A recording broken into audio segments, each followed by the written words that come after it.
What's happening? You got the Retro Gaming Hippie. Today I'm going to do you a little game review on a game that I picked up about 2 months ago in a very large retro gaming lot for the Super Nintendo. I'm talking about E.V.O, The Search for Eden.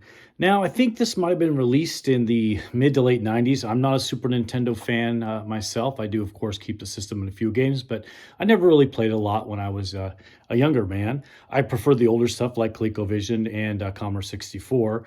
I did hear about this game a long time ago on a Flea Market Madness video by Pat the NES Punk, and he was there talking about what a great game it was, and he was paying a fair amount for it. So I quickly realized that this game, had a pretty good value in the collector community. I kind of wanted to know why. So although I didn't plan on keeping it, I decided I was going to do a quick review of it before I offloaded it so I could see, what was all the hubbub about and was it really worth the money.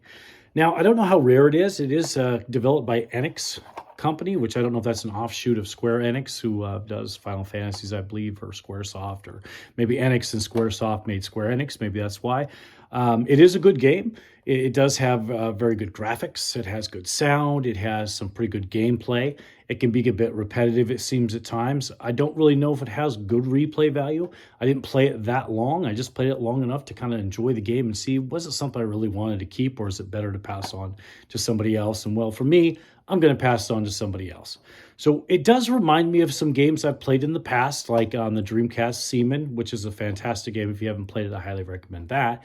And also one called Insane Aquarium, which I can't remember where I played that as a youngster, but I did play that somewhere. But basically the idea that you're evolving a creature through time by eating things and upgrading and whatnot. And you'll kind of see the feel when I show you here on my little setup. I'm going to let the intro run for a little bit so you can get a little glimpse of that. That is one of the highlights of this game, I think, were the graphics and the music for the time, so you can get a little bit of a picture of what that looks like. So without further ado, let's fire up E.V.O, The Search for Eden. Skeletor, you ready?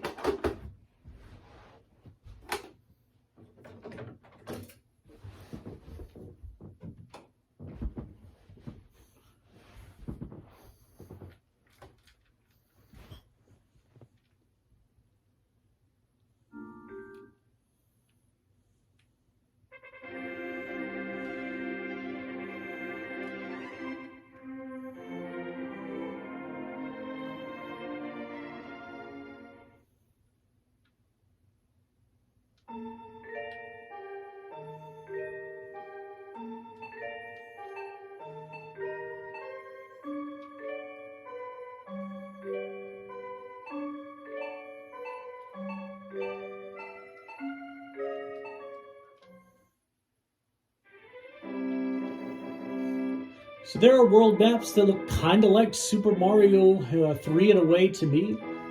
You progress through them and you do fight boss creatures, for lack of a better word, that I'm sure that it's not about having the maximum amount of evolution, but how you evolve to meet certain expectations of the game. You have a dash. Creatures talk to you. Of course, you can bite them, and they can bite back. And once you bite them, you pick up the meat, and it gives you evolution points that you can then use to evolve your different items on your creature. Of course, they cost a certain amount of points. So that's pretty intuitive for the time, something a little bit different. I've heard Spore, which I've never played, as another game similar to that.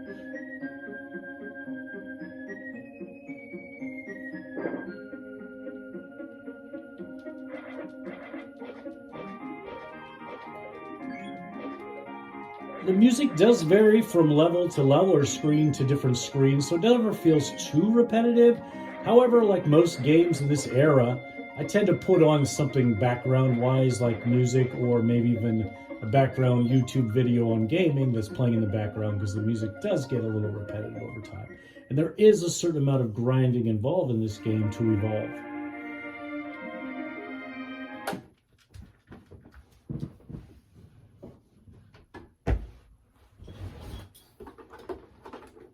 So there you have it. That's E.V.O, The Search for Eden on the Super Nintendo. Now, if I was a Super Nintendo collector and I had to have every single game, I would purchase this game.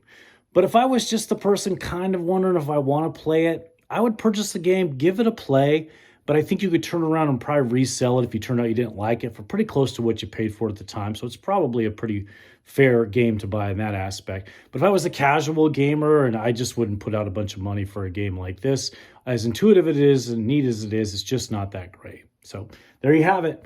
E.V.O, The Search for Eden on the Super Nintendo, brought to you by the Retro Gaming Hippie. And remember, I don't buy nostalgia because I am nostalgia.